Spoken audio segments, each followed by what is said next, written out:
유독 우리나라가 왜 유방엔 또 암이 잘 생길까 생각을 해보면 들어맞는 그런 원인들이 몇 가지가 있는 것 같아요. 거의 다 열의 8, 9분은 하는 분들이 유방암에 잘 걸려요.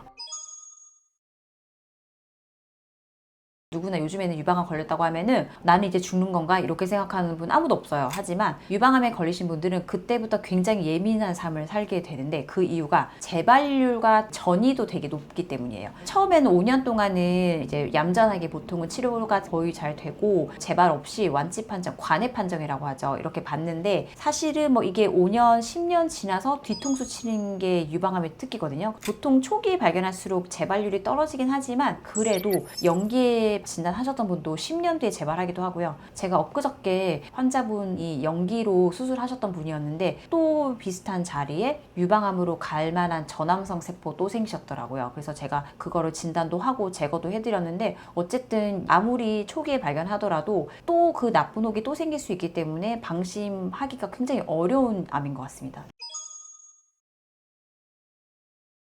이제 2021년 기준으로 인구 10만 명당 유방암 환자분들이 68.6명 우리나라에서 발생을 한다고 되어 있어요. 그래서 이거는 동아시아에서 거의 1등을 먹은 거죠. 이제 불명예스러운 1등인데, 유독 우리나라가 왜 유방에 또 암이 잘 생길까 생각을 해보면 들어맞는 그런 원인들이 몇 가지가 있는 것 같아요. 물론 뭐 유전적이거나 환경적인 영향 다 크겠지만 환경적 영향이 진짜 큰 것 같습니다. 그래서 환경적 영향으로 누구나 많이 들어보셨을 법한 서구화된 식습관이 되게 큰 문제가 되겠죠. 그리고 요즘 들어서 뉴스에도 뭐 하루도 거의 빼놓지 않고 나오는 문제 중에 하나가 사람들이 결혼을 안 해서 나타나는 그런 현상, 그 다음에 출산율 저하로 인한 것도 굉장히 큰 영향을 끼치고 있고요. 어쨌든 결론적으로 봤을 때 에스트로겐에 대한 노출이 높아질수록 장기간 길어질수록 유방암 발병이 높아진다. 그래서 하필이면 한국 여자분들이 사회적 진출과 함께 결혼도 안 하고 애도 안 낳고 이런 이유로 인해서 복합적으로 해서 유방암이 엄청나게 늘어났다고 보면 될 것 같습니다. 모유수유 같은 경우도 아주 연구가 많이 되어 있는 논문들이 많은데, 모유수유를 많이 할수록 뭐 예를 들어 뭐 10개월 이상 할 경우에는 유방암 발병률이 뭐 1.5배 이상 감소한다고 되어 있거든요. 이게 왜 그러냐면, 예를 들어 여자분들이 20, 30대에는 유방 밀도 자체가 굉장히 치밀도가 높아요. 즉 유선 조직이 같은 면적에 굉장히 조밀조밀 막 모여 있거든요. 그런데 이 여자분이 임신을 하고 출산을 해서 수유를 하게 되면 유선 조직이 조금 퇴화가 하게 되고요. 유방암이 걸릴 확률도 같이 떨어지는 거예요. 유선 조직이 침해해야지, 유선 조직이 많아야지 혹이 잘 생기고 암도 잘 생기는 건데, 유선 조직 자체가 N수가 떨어지면 아무래도 혹이 생길 확률도 떨어집니다. 그래서 모유수도 굉장히 도움이 되는 거죠. 네, 이제 비만 같은 경우도 관련이 되게 크다고 되었고, 특히 폐경 후의 비만이 유방암과 관련이 되게 크거든요. 비만이 되면은 당연히 살찐다고 생각하시잖아요. 근데 그 살찌는 것 자체가 지방세포가 많이 늘어나는 거죠. 우리 온몸에 이제 피부 밑에 피하 지방이 있는데, 지방세포가 이렇게 풍부하게 많아지면 많아질수록 거기 자체에서 에스트로겐이라는 호르몬을 만들어냅니다. 근데 이게 또 좋은 에스트로겐을 나오는 게 아니기 때문에 나쁜 호르몬으로 작용을 해서 유방암이 생길 수 있는 찬스를 올려주는 거라서 비만일수록, 특히 폐경 후일수록 굉장히 위험하다고 되어 있고요. 하지만 반대로 폐경 전에 젊은 여성분들이 극도로 비만하지 않고 너무 저체중의 경우에도 유방암 발병률이 올라간다고 되어 있기 때문에 폐경 전에는 적절한 체중을 유지하는 게 좋고, 그 다음 폐경 후에는 가능한 한 비만을 피하셔야 돼요. 유방암뿐만이 아니고 모든 심혈관계 질환, 각종 질환에 노출될 가능성이 높기 때문에 비만 자체는 폐경 후에는 독약이라고 보시면 될 것 같아요. 보통은 뭐 제가 암 환자분들에게마다 평소에 뭐 드셨어요? 이렇게 묻진 않아요. 하지만 확실히 유방암하고 관련이 있는 나쁜 음식들은 명백히 있거든요. 이거는 너무 상식적인 거지만 제가 혹여라도 여러분들이 놓치실까봐 높아진 말씀드리지만, 술 같은 경우는 유방암뿐만이 아니고 모든 암에서 돌연변이 세포를 일으키게 되어 있어요. 알코올 자체가 우리 세포를 기정상으로 만들어주는 아주 굉장한 능력이 있는 독성 물질이기 때문에 이게 몸속에 들어오면 얌전한 세포도 악성화될 수 있기 때문에요. 술은 절대 피하셔야 될 것 같고, 그 다음에 이제 두 번째가 가공식품인데, 가공식품 자체도 되게 모호하긴 한데 쉽게 얘기하면은 뭐 햄이랑 스팸 이런 것들이거든요. 그리고 이제 소세지 같은 거죠. 이런 것들도 일단은 첨가물이 들어가서 우리 몸속에서 유방암뿐만이 아니고 그냥 거의 모든 종류의 암을 다 만들어내는 거라고 보시면 되고, 그냥 아예 세계 국제암 연구소에서 발암 물질로 떡하니 등록이 된 거기 때문에 사실 먹는 게 아니고 가공식품이 말이 가공식품이지 말 그대로 발암식품이라고 보시면 될 것 같습니다.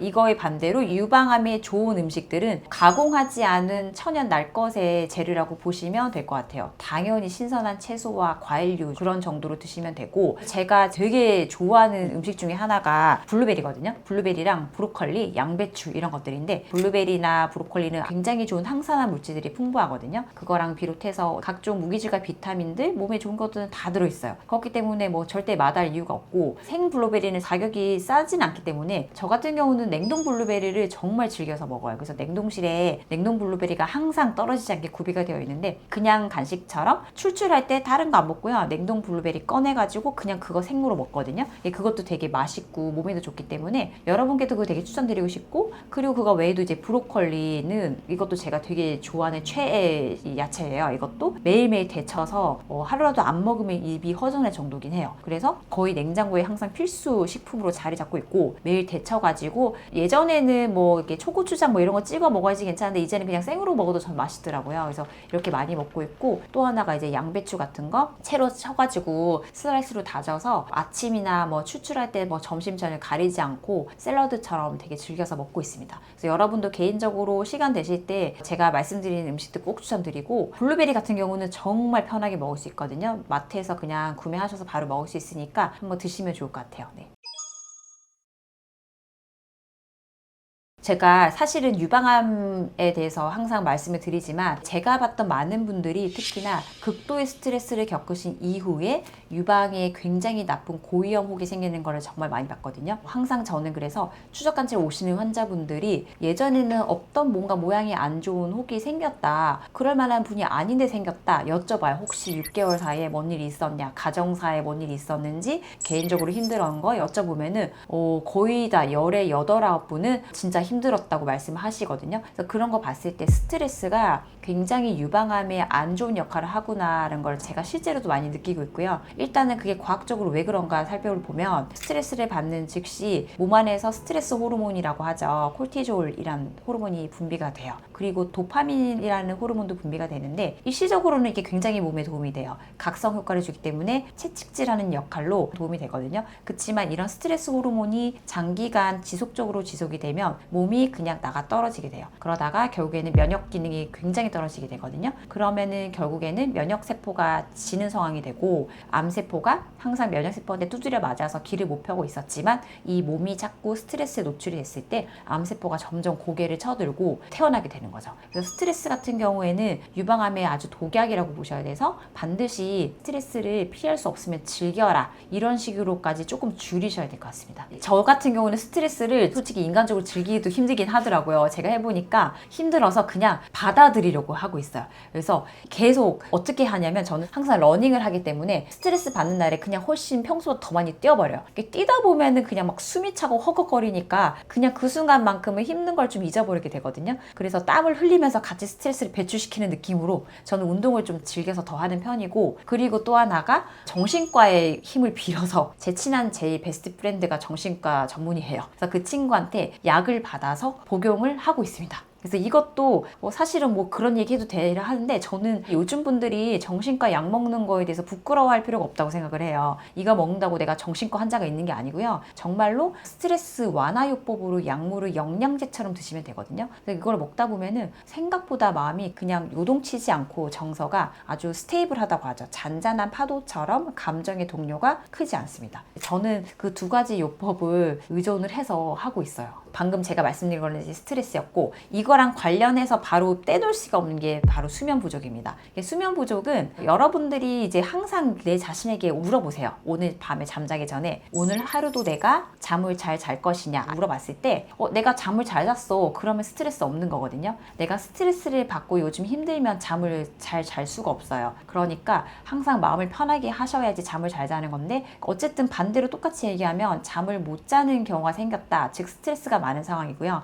잠을 잘 못 자는 분들이 유방암에 잘 걸려요. 잠을 못 자는 것 자체는 결국에는 스트레스적인 상황을 의미를 하고, 그러다 보면은 몸은 뭐 더 안 좋아지고요, 악순환에 빠질 수밖에 없습니다. 그렇기 때문에 잠은 예전부터 내려오는 말이지만 보약이 따로 없어요. 제일 중요한 보약이 바로 잠 잘 자는 거라서 여러분들이 스트레스와 수면을 꼭 명심하셔야 될 것 같아요.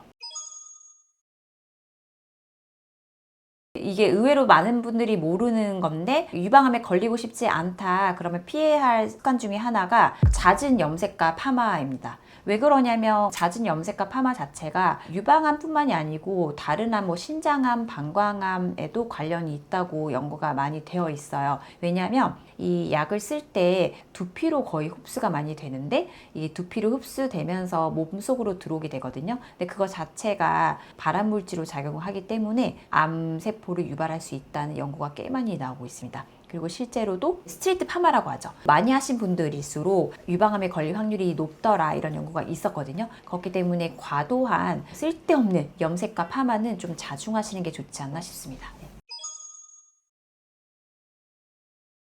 사실은 이제 증상이 나타날 쯤이면 유방암이 이미 많이 진행이 됐기 때문에 안타까운 증상이라고 저는 말하고 싶어요. 뭐냐면 이제 보통은 덩어리가 만져서 오시거든요. 아프지는 않은데 얼마 전부터 몇 달 전부터 뭐가 딱딱하게 만져지고요. 그게 조금씩 커지는 것 같아요 라고 많이들 오시고 이제 어떤 분은 분비물이 나온다든지 유방 종양이 유두 근처에 있으면 유관으로 침범이 되기 때문에 피가 나올 수가 있고요. 반대로 유두 함몰이 갑자기 생겼다든지 이런 식으로 이런 증상이 보일 때는 솔직히 늦었다고 보실 수 있어요. 그거 외에 겨드랑이 임파선으로 전이가 됐을 경우에 겨드랑이에 머글이 만져진다라고 오시는 분이 있거든요. 그래서 이런 케이스는 솔직히 너무 안타깝기 때문에 저는 웬만하면 이런 증상이 나타나기 전에 그냥 무증상일 때 제발 오시라고 항상 입이 아프게 말씀을 드리고요. 오늘도 그런 분이 있었고 무증상이셨는데 유방 촬영이나 검진센터에서 우연히 발견을 하셔서 이상 소견이 있어서 오시는 분들이 많거든요. 그럴 때 발견하는 게 초기 유방암이기 때문에 가능하면 그냥 평소에 꼬박꼬박 정기적으로 검진을 꼭 하시면 좋을 것 같습니다. 그래서 유방암 검사 같은 경우는 너무나 간단하고 안전해서 되게 누구나 쉽게 할 수가 있어요. 두 가지가 제일 중요하죠. 이거는 유방 촬영과 초음파죠. 이 두 가지가 최고의 유방암 검진 방법이고요. 우리나라에서는 이제 40세부터 69세까지 2년마다 유방 촬영을 국가암 검진으로 공고를 하고 있는데 이것만 하시면 굉장히 미약하고요. 한국 여자분처럼 거의 70, 80%가 치밀도가 높으신 분들은 유방 촬영만 가지고 조기에 발견하기가 굉장히 어렵기 때문에 그 유방 속을 쏙쏙히 들여다 볼 수 있는 초음파가 너무너무 필수입니다. 반드시 그 두 개를 세트로 저는 가능하면 1년에 한 번씩 하라고 개인적으로 말씀드리고 있는 편입니다. 유방암에 관해서 오늘 대충 설명을 드렸는데 사실은 뭐 거의 아웃라인에 가까울 정도로 그냥 정말 엑기스만 말씀드린 거예요. 그래서 여러분들이 만약에 영상을 보시고 궁금하거나 또 질문이 생기시면 댓글 달아주시거나 하면은 제가 그걸 추려서 다음에 다시 한번 더 자세히 더 계속 알려드릴 예정이니까 오늘 영상 유익하셨더라면 구독과 좋아요, 알림 설정 꼭 부탁드리겠습니다. 네.